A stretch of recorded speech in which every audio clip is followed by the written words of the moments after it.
September 1944, Camp Carson, Colorado.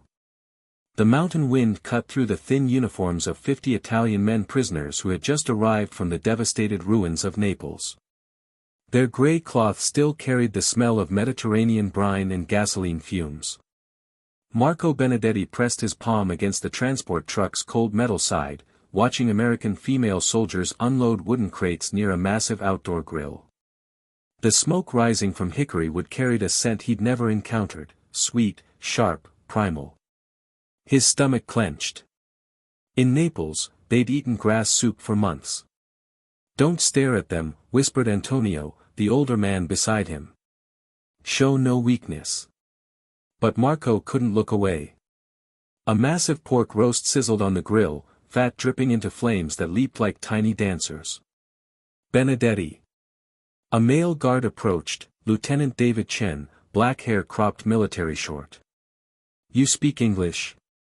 "Yes." Marco's throat tightened. "Good. You'll translate for the others during orientation."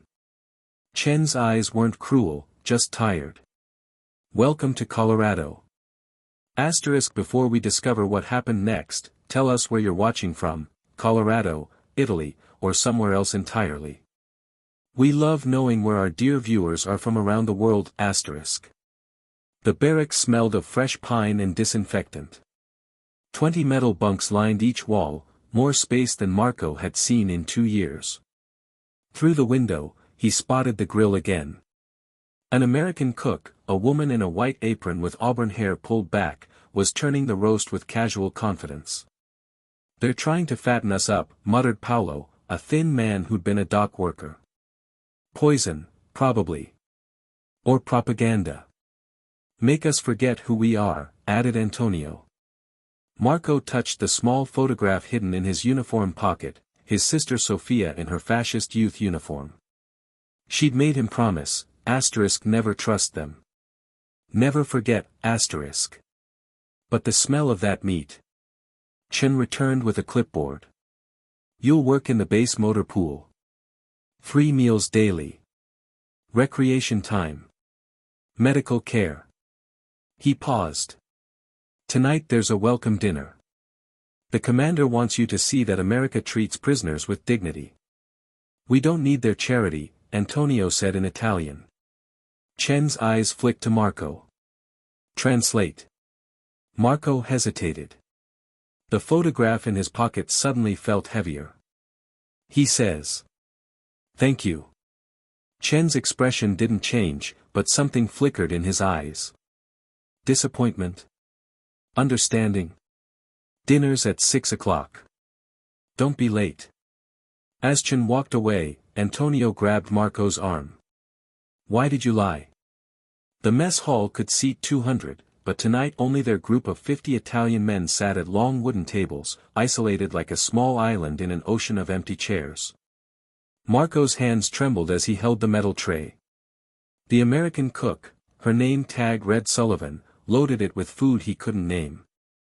Mashed potatoes drowning in gravy, collard greens, cornbread, and a slice of pork roast so large it hung over the plate's edge. "First time seeing real meat, huh?" Sullivan smiled. "That's Colorado pork, son. Hickory grilled. You're in for a treat." Marco searched for words. "It's too much. Nonsense. Your skin and bones." She added an extra piece of cornbread. "Eat up." At the table, Antonio stared at his pork like it might attack. "This is obscene. Our families are starving." "Our families are dead," said Paolo quietly. He picked up his fork. "Don't you dare." But Paolo had already cut a piece. He chewed slowly, his eyes widening. Then he cut another piece. And another. Around them, other men began eating. The room filled with the sound of knives scraping plates, quiet gasps, the occasional involuntary moan of pleasure. Marco looked down at his roast. The meat glistened with juice, the char marks perfect. He thought of Sophia's last letter. "They tell us Americans are weak, soft, drowning in luxury while we build the empire. He cut a small piece. The meat separated effortlessly. He raised the fork to his mouth. "It melts in your mouth," whispered the man across from him, tears streaming down his face. "God help me, it melts." The flavor exploded on Marco's tongue, smoky, rich, tender beyond imagination. He'd forgotten food could taste like this. Could taste like anything. Chen appeared at the table's end. "Tomorrow you start work. The war doesn't stop, even here." Marco swallowed. "Lieutenant Chen, why are you feeding us like this?" "Because you're human beings." Chen's voice carried no judgment. "Your government might have forgotten that. We haven't." Antonio stood abruptly, his pork untouched. "I won't be bought with meat." He walked toward the barracks. But 30 other men kept eating. Marco took another bite, that photograph burning against his skin. Sophia had been wrong about something. He just didn't know what yet. The motor pool reeked of oil and gasoline, the Colorado sun mixing with engine heat and diesel fumes. Marco fed spark plugs into Jeep engines, watching grease darken his hands. Beside him, a young Italian man named Luca hummed something. Was it American Swing? "Stop that," Antonio hissed from the tire station. "Have you no pride?" Luca's humming died. He was 19, barely old enough to remember Italy before Mussolini. Sullivan appeared in the doorway, wiping flour from her hands with a towel.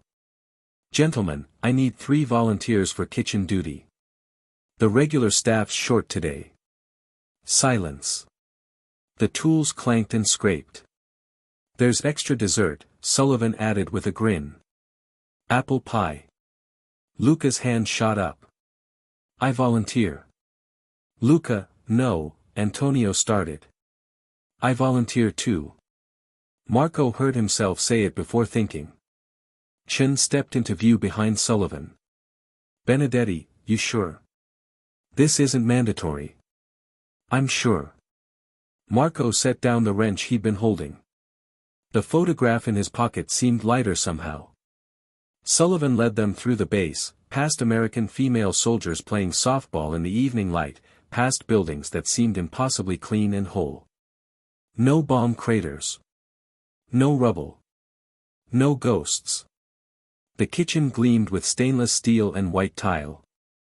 A radio played Glenn Miller. "You'll help prep vegetables for tomorrow," Sullivan said, handing them each a knife and an apron. "Carrots, potatoes, onions. Simple stuff." Luca immediately started peeling carrots with nervous energy. Marco moved to the potatoes, the repetitive motion almost meditative. "You worked in a kitchen before?" Sullivan asked, sorting through enormous onions. "My mother's trattoria," Marco said. "In Naples. Before the bombs." Sullivan nodded, her hands continuing their work. "My husband died at Anzio. 23 years old." The potato in Marco's hand suddenly felt slippery. "I'm sorry." "Yeah." Sullivan's voice stayed level. "But hating you won't bring him back.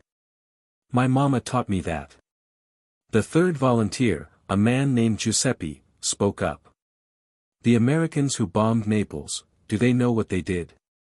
The firestorm killed thousands in one night." "I don't know," Sullivan said carefully. "Probably not. Same way you probably didn't know what was happening in. Don't." Marco's knife stopped mid-cut. "Please." Sullivan met his eyes. Understanding passed between them, some knowledge too heavy to name. The door burst open. Chen rushed in, his face pale. "Benedetti, there's been an incident." Antonio lay on the infirmary bed, his face purple with bruising, his lips split open. "What happened?" Marco's voice came out sharper than intended. The camp doctor, a gray-haired woman named Dr. Mitchell, cleaned the wound with practiced efficiency. Altercation with another prisoner. Antonio accused him of collaboration. Collaboration. Marco looked at Chen. "We've been here 3 days. Apparently 3 days is enough. Chen's jaw tightened. The other man, Paolo, was caught sharing cigarettes with American guards. Laughing with them. Antonio's swollen eyes fixed on Marco. They're poisoning us with kindness. Each word seemed to hurt. Making us forget. Forget what? Marco pulled a chair close. That we're prisoners. We know that. That we're Italian. Antonio grabbed Marco's hand with surprising strength. Your sister Sofia, what would she think seeing you in that kitchen, smiling at them? The photograph suddenly felt like a hot coal. Marco pulled his hand away. Sofia isn't here. Exactly. Antonio closed his eyes. None of our women are here.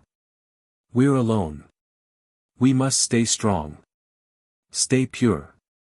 Dr. Mitchell cleared her throat. He needs rest. And Mr. Benedetti, you should consider. Consider what? Marco stood. Some prisoners adapt better than others, she said gently. It's not weakness. It's survival. Outside, the evening air carried the scent of hickory smoke again.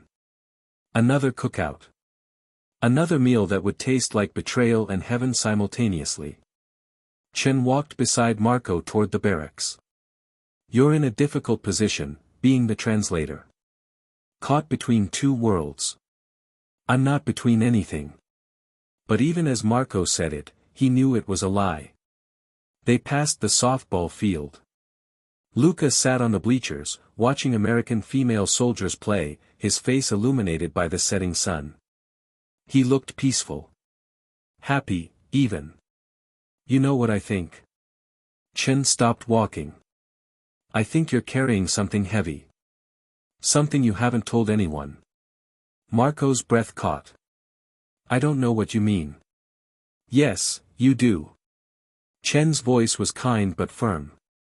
I've seen that look before. Whatever it is, whatever you know, it's eating you alive. The photograph. The last letter from Sofia. The names she'd mentioned. The things she'd seen at the detention camp where she was stationed. The things she'd done. I can't. Can't or won't. Chen touched Marco's shoulder lightly. Tomorrow there's a special event. The base commander wants to show you all a film. A documentary.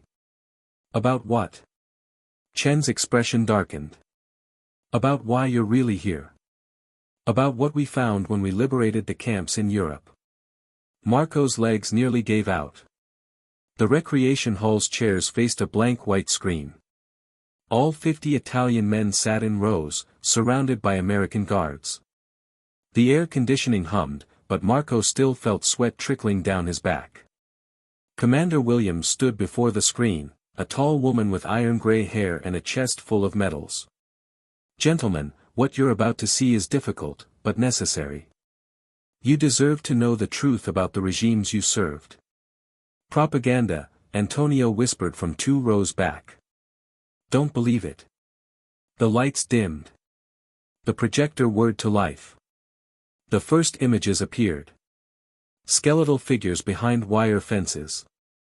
Eyes hollow as caves. Mountains of shoes. Mountains of glasses. Mountains of hair. A man near the front vomited into his hands. The narrator's voice was clinical, detached. Riziera di San Saba concentration camp, liberated by Yugoslav forces. May 1945. Estimated 5,000 prisoners died here. Marco's hands gripped the armrests. The screen showed Allied soldiers photographing bodies in ovens, their faces covered with masks against the stench. The bodies moved like broken dolls. This is fake, someone sobbed. It has to be fake. But Marco knew it wasn't. Because he'd read Sofia's last letter. The one he'd hidden. The one he'd never shown anyone. We're doing necessary work here, brother. Difficult work. History will judge us heroes. But right now, I just want to come home. I want to forget the screams, asterisk. The film continued. Auschwitz. Treblinka. Dachau. Names that would haunt history forever. Luca stood and ran from the room, his hand over his mouth. When the lights finally came back on, the silence was absolute. Some men stared at nothing. Others wept. Antonio sat rigid, his face a mask of denial. Commander Williams's voice was heavy. You were soldiers of Italy. You served governments that enabled this. I'm not saying you personally are responsible. But you need to understand what you were part of. We didn't know. Paolo stood, his voice breaking. We didn't know. Didn't you? Williams's question hung in the air like smoke. Chen approached Marco, who hadn't moved, hadn't spoken. Benedetti, are you all right?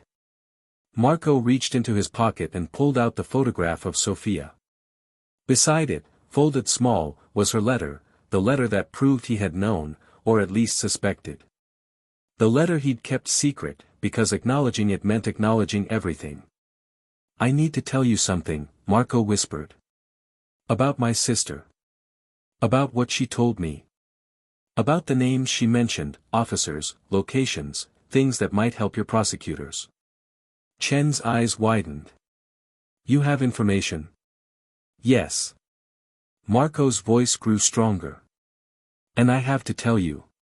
Even though the others will call me a traitor. Even though it means betraying Sofia's memory. He looked at the blank screen where horrors had just played. Because that, his voice cracked, that can never happen again. Never. Behind him, Antonio stood, his swollen face twisted with rage and betrayal. Marco Benedetti, you are dead to us. Dead to Italy. Dead to. Good, Marco said, tears finally falling. Because that Italy deserves to die. The photograph of Sofia in her fascist youth uniform fluttered to the floor. Marco didn't pick it up. The interrogation room was smaller than Marco expected, just a wooden table, 3 chairs, and a single window overlooking the parade ground where American female soldiers marched in perfect formation. Chen sat across from him, a stenographer beside her, clicking away at a typewriter. Commander Williams stood by the window, her back to them. Start from the beginning, Chen said gently. When did your sister first write about the camp? Marco's throat felt like sandpaper. December 1943. She was stationed at Riziera di San Saba. Near Trieste. The typewriter clicked faster. She didn't call it a concentration camp in her letters. She called it a processing facility. Said they were handling partisans and political enemies. Marco's hands trembled. But then her tone changed. She started having nightmares. She mentioned the ovens. She said most prisoners didn't survive interrogation. Williams turned from the window. Did she mention specific officers? SS commanders working with the RSI. 3 names. Marco closed his eyes, reciting from memory. Hauptsturmführer Erich Vogel. He supervised the executions. Obersturmführer Franz Richter. He handled the transports from the Adriatic. And, he paused. Sturmbannführer Wilhelm Kessler. Sophia said Kessler was the worst. That he enjoyed it. Chen's pen scratched across paper. This is valuable intelligence, Benedetti. These men are still at large. There's more. Marco pulled a crumpled envelope from his pocket. The last letter I received. Postmarked March 1945. She wrote this 2 weeks before Naples was bombed. She knew the war was lost. She was planning to destroy records. To run. Williams took the letter carefully, reading it through wire-rimmed glasses. Her expression hardened. She lists locations of hidden documentation. Bank accounts. Escape routes to Argentina. She looked at Marco. Why didn't you turn this in sooner? Because she was my sister. Marco's voice broke.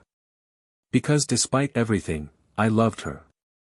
Because I hoped, maybe she was lying. Maybe it wasn't as bad as, he gestured toward the recreation hall where they'd watched the film. But it was worse, wasn't it? Yes, Chen said quietly. It was worse. The door burst open. Antonio stood there, flanked by 2 guards. His face was still swollen, but his eyes burned with fury. You gave them Sophia's letter, Antonio said in Italian. You betrayed your own blood. I gave them the truth, Marco replied, also in Italian. Something our country forgot how to do. Your country? Antonio laughed bitterly. You have no country now.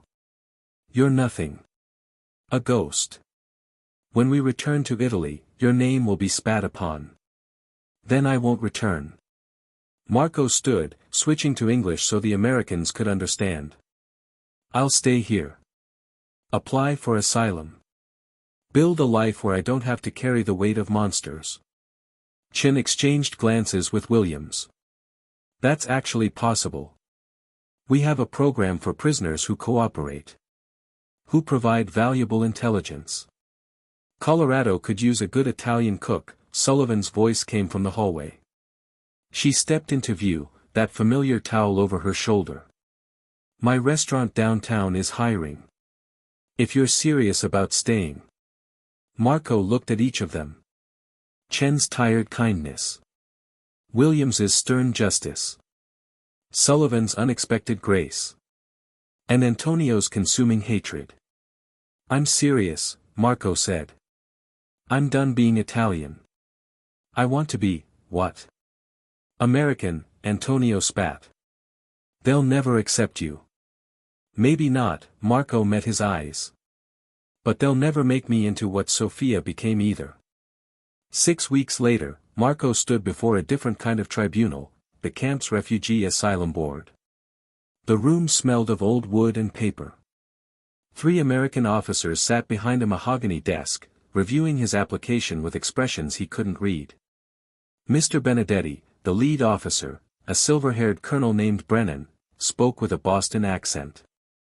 Your intelligence has been verified. The names you provided have led to 2 arrests already.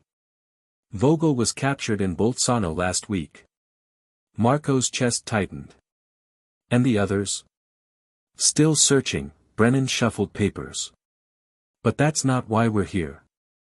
You're requesting permanent asylum in the United States. Do you understand what this means? You'll be renouncing Italian citizenship. You'll likely never see your homeland again. I understand. Your family? Dead. Marco said flatly. Naples. The bombing. The officers exchanged glances. The second one, a younger captain with round glasses, leaned forward. Why Colorado? Why not return to Italy after the war? Help rebuild. Because Sophia's letter mentioned something else. Marco pulled out a notebook where he'd been writing for weeks. Names of civilians. People in Naples who knew. Who helped. My neighbors. My mother's friends. They knew about the camps, Captain. Maybe not the details, but they knew enough to look away. The third officer, a stern-faced major, spoke for the first time. You're saying your entire community was complicit? Not everyone. But enough. Marco's voice steadied.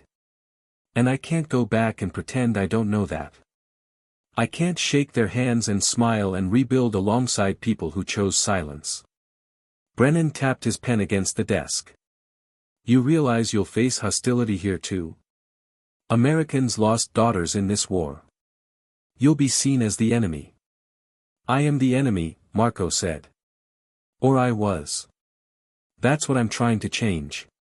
Before the board could respond, Chen entered with urgent steps. Sir, we have a situation. Antonio Rossi has escaped. The room erupted in movement. Officers stood. Radios crackled to life. Guards were summoned. Escaped. Marco's blood ran cold. How? During recreation hour. He had help, we think 2 other prisoners created a distraction. Chen looked at Marco. We found a note in his bunk. It was addressed to you. Chen handed him a crumpled paper. Marco recognized Antonio's angular handwriting immediately. Asterisk, you think you can run from what you are? You think America will save you? Sophia was right about one thing, traitors always get what they deserve. I'm going to find the people you named. I'm going to warn them. And then I'm coming for you, asterisk. He's going to Italy, Marco whispered. He's going to warn the officers before they're caught. Colonel Brennan grabbed the note. Can he actually reach them? If he has connections. Money. Marco thought frantically. Sophia mentioned a network. Escape routes. If Antonio knows about them. Then we have to find him before he disappears. Williams entered the room, her face grim. Benedetti, you know him better than anyone here. Where would he run? Marco closed his eyes, thinking. Antonio was older, cunning, ideologically pure. Where would a true believer go? The French POW camps, Marco said suddenly. In New Mexico. He'd try to find sympathizers there, Vichy collaborators who could help him get to South America, then to Europe. Camp Lordsburg, Williams snapped her fingers. It's 400 miles south. Maximum security, but if he has contacts. I'm coming with you, Marco said. Absolutely not. Brennan stood. You're a civilian now. Or about to be. This is military business. He wrote that note to me. He's doing this because of me. Marco's voice rose. And I'm the only one who can talk him down. Antonio is angry, but he's not evil. Not like Sophia was. There's still a chance. A chance for what? Chen asked quietly. Redemption. Maybe, Marco said. Or at least to stop him from making everything worse. The jeep rumbled through the Colorado night, headlights cutting through darkness thick as smoke. Marco sat in the back between Chen and another guard, his stomach churning with every bump in the road. Sullivan drove. Surprisingly, she'd volunteered. I know the back roads, she'd said. And if he's hiding in the countryside, a woman driving a jeep won't raise suspicions like military vehicles would. He's got a 6-hour head start, Chen checked her watch. Could be anywhere by now. He's on foot, Marco said. And he doesn't know America. He'll stick to what he knows, find Italians, find structure, find orders to follow. Camp Lordsburg appeared on the horizon, a sprawling complex of barracks surrounded by double fences and watchtowers. The sign at the entrance read, POW Facility. Authorized personnel only. The guard at the gate recognized Chen. Lieutenant, what brings you out here this time of night? Escaped prisoner. Male, about 50 years old. Gray hair. Speaks limited English. Chen showed him Antonio's photograph. Has he tried to contact anyone here? The guard's expression shifted. Actually, yeah. About 2 hours ago. A man matching that description was caught near the south fence trying to talk to Italian prisoners during their recreation hour. Marco leaned forward. Where is he now? Holding cell. The camp commander wanted to verify his identity before transferring him back to Carson. They were led through the compound, past rows of barracks where Italian and German prisoners watched them with hollow eyes. Marco felt their stares, saw himself reflected in their faces, saw what he might have become if he'd chosen differently. The holding cell was barely larger than a closet. Antonio sat on a metal bench, his hands cuffed, his face bruised fresh, had he fought the guards. Marco. Antonio's voice dripped with venom. Come to gloat. I came to understand. Marco knelt so they were eye level. Chen stayed by the door, giving them space. Antonio, why? Why risk everything? Because someone has to remember. Antonio's eyes blazed. Someone has to carry the truth. Not their propaganda. Not their films. But the real story. We were soldiers. We followed orders. We believed in something greater than ourselves. You believed in mass murder, Marco said quietly. We believed in our nation, Antonio slammed his cuffed hands against the bench. And now you want to erase that. You want to pretend you were never Italian, never proud, never. I want to stop being haunted. Marco's voice cracked. I want to sleep without seeing Sophia's face. I want to eat food without guilt. I want to live, Antonio. Just live. Then you're a coward. Maybe, Marco stood. But I'm a coward who's going to help prosecute war criminals. Who's going to make sure Sophia's name is remembered for what she really was. Who's going to tell every truth I know, no matter how much it hurts. Antonio lunged forward, stopped short by his restraints. You think they'll really let you stay? You think Americans will forget you're Italian? You'll always be the enemy, Marco. Always. Chen stepped forward. Actually, Rossi, that's not true. The asylum board approved Benedetti's application an hour ago. He's officially a U.S. resident as of tonight. The color drained from Antonio's face. Marco felt tears sliding down his cheeks, relief, grief, terror, all mixed together. I'm sorry, Antonio. I'm sorry we both believed in something that turned into a nightmare. But I'm not going to keep believing just because it's easier than accepting the truth. Then damn you, Antonio whispered. Damn you to hell. I'm already there, Marco said. But at least now I'm trying to climb out. Outside, the Colorado stars blazed overhead, foreign constellations in a foreign sky that was somehow, impossibly, becoming home. Chen touched Marco's shoulder. You did the right thing. Did I? Marco looked back at the holding cell. Or did I just choose the easier prison?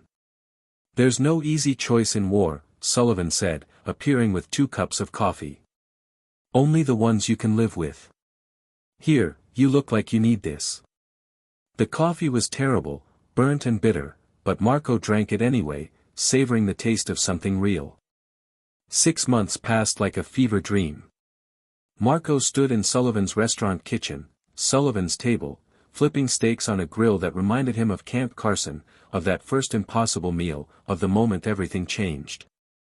The restaurant occupied a corner lot in downtown Boulder, its windows steamed with cooking heat, its walls covered with photographs of Colorado mountains. He wore a white apron now, his hair tucked under a cap, his hands quick and confident with the knives. Order up, Sullivan called from the front. 2 ribeyes, medium rare, extra hickory seasoning. And Marco, table 6 is asking for the cook. Says the osso buco is better than his grandmother's. Marco wiped his hands, removed his apron, and walked into the dining room. The restaurant hummed with evening conversation, families, couples, soldiers on leave. Table 6 held an older woman with kind eyes and silver hair. She stood when she saw him, extending her hand. You're the cook. My compliments. That was extraordinary. Thank you. Marco shook her hand, still unused to this American custom of casual touching. My name is Dr. Eleanor Steinberg, the woman continued. I teach history at the university.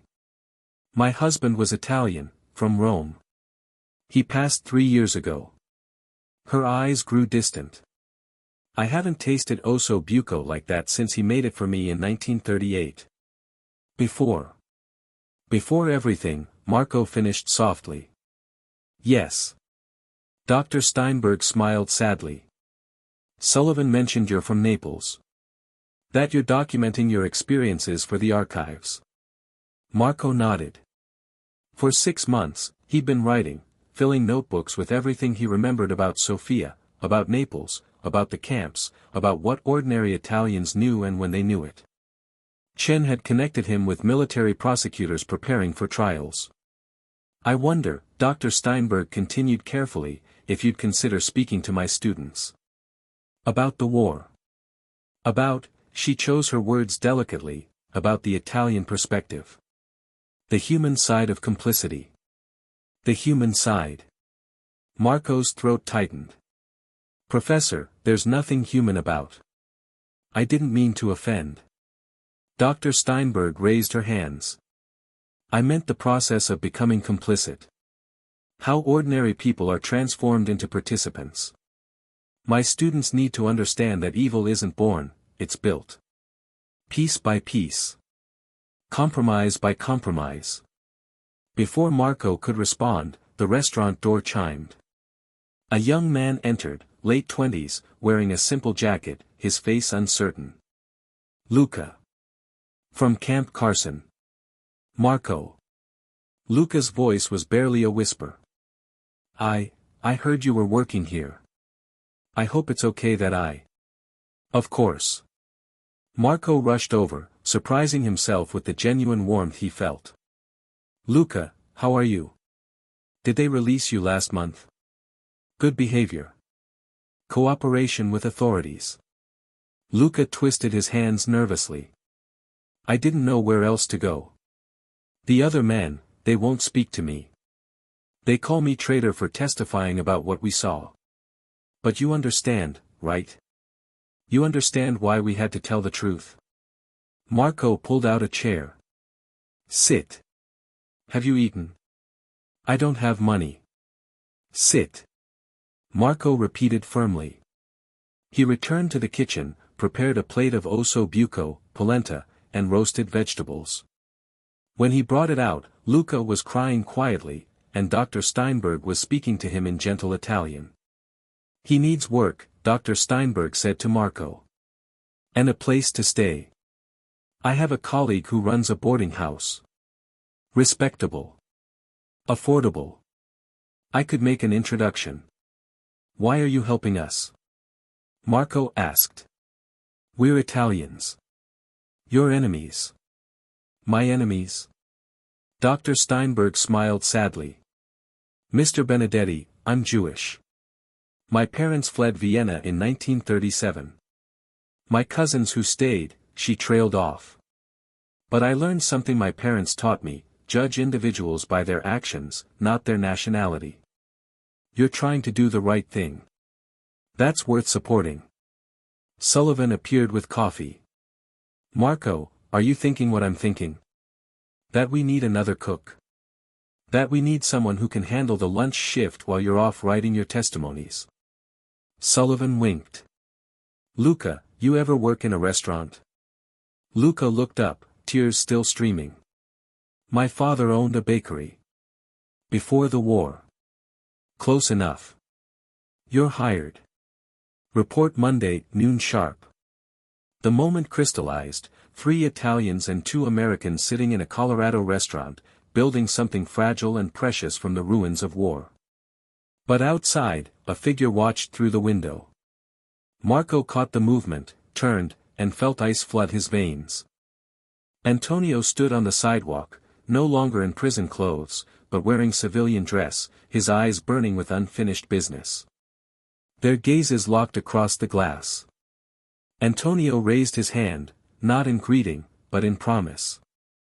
Then he disappeared into the bolder evening. Chen, Marco started. I saw her too. Chen materialized beside the table, her off-duty clothes not hiding the gun at her hip. He was released yesterday. Deported to Italy on the morning train. Then why is he still here? Chen's expression darkened. That's what I need to find out. The knock came at midnight. Marco lived in a small room above the restaurant now, walls covered with his writings, photographs, his testimonies, letters from prosecutors thanking him for information that was building cases against fascist officers. He opened the door with Chen's gun in his hand, a gift for personal protection, though Marco had never imagined using it. Antonio stood in the hallway, but he wasn't alone. Behind him stood 2 men, older, hard-faced, wearing suits that didn't fit quite right. Hello, Marco.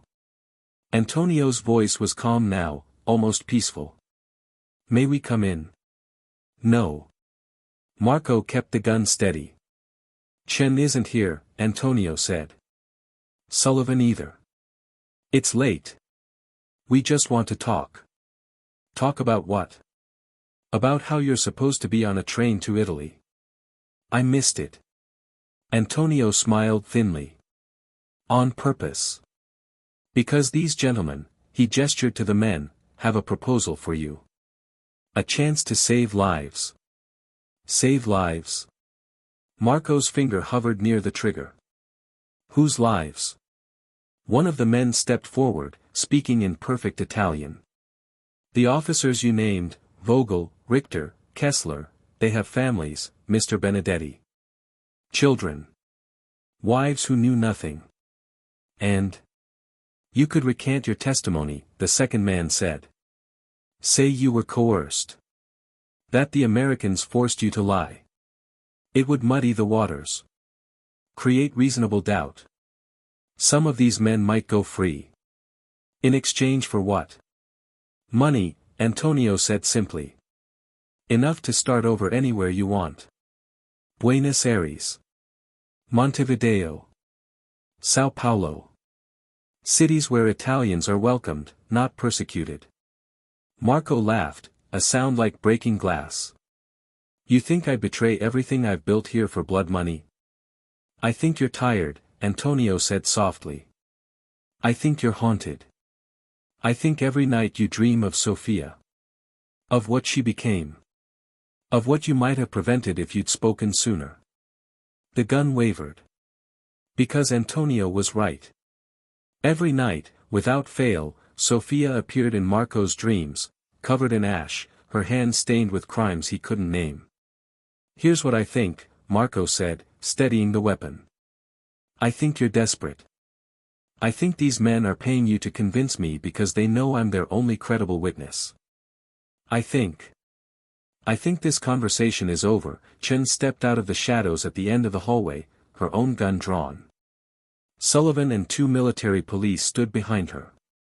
The 2 men bolted. Chen's team pursued, footsteps thundering down the stairs. Antonio didn't run. He just stood there, tears finally falling. Why couldn't you just keep silent, he whispered in Italian. Why did you have to ruin everything? Because silence is what created the camps, Marco replied. Silence is what killed millions. Silence is what turned my sister into a monster. And I loved her anyway. That's the truth I have to live with. But I won't compound her crimes by protecting the men who gave her orders. Chen cuffed Antonio with practiced efficiency. Attempted witness intimidation. Conspiracy to obstruct justice. That's at least 5 years federal prison. Real prison, not a POW camp. Antonio looked at Marco one last time. You'll never be free of this. You'll carry Sofia's ghost forever. I know, Marco said. But at least I'll carry the truth too. 3 years later, Marco stood in a federal courtroom in Nuremberg, Germany, returned not as a citizen, but as a witness. The defendant, Franz Richter, the Obersturmführer Sofia had written about, sat behind bulletproof glass, his face older but unrepentant. Marco read from Sofia's letter, from his own memories, from the testimony of survivors who'd somehow lived through Risiera di San Saba's horrors. His voice never wavered. When the verdict came, guilty on all counts, Richter was led away. He didn't look at Marco, but Marco looked at him, seeing not a monster, but a man who'd made choice after choice until choices became impossible. Outside the courthouse, Chen waited with Luca and Sullivan. All 3 had come to support him. How do you feel? Luca asked. Heavy, Marco admitted. Like I'm carrying stones. But also, he searched for words, lighter. Like maybe I've climbed far enough to see the top. Sullivan handed him a telegram. This came from Boulder. Dr. Steinberg's students voted. They want you to give a permanent lecture series. On complicity, memory, and redemption. Can I redeem anything? Marco asked quietly. Maybe not, Chen said. But you can help others avoid needing redemption in the first place. Isn't that worth something? Marco looked at the courthouse, at the city of Nuremberg rebuilding from ruins, at the German sky that was still familiar even if Germany was no longer his home. Yes, he said finally. It's worth everything. That night, he dreamed of Sophia again. But this time, she wasn't covered in ash. She was young, before the war, laughing in their mother's trattoria, flour on her nose from helping make pasta. I'm sorry I couldn't save you, Marco told her in the dream. Save yourself, Sophia replied. That's enough. He woke in his Boulder apartment, the Colorado sun already heating the day. Sullivan's restaurant beginning its morning prep below. He rose, dressed, and went downstairs to cook food that would nourish strangers, to tell stories that would educate students, to live a life that honored the dead by refusing to repeat their mistakes. It wasn't forgiveness. It wasn't redemption. But it was something. A small light against the darkness. A meal shared. A truth spoken. A step climbed. And some days, that was enough.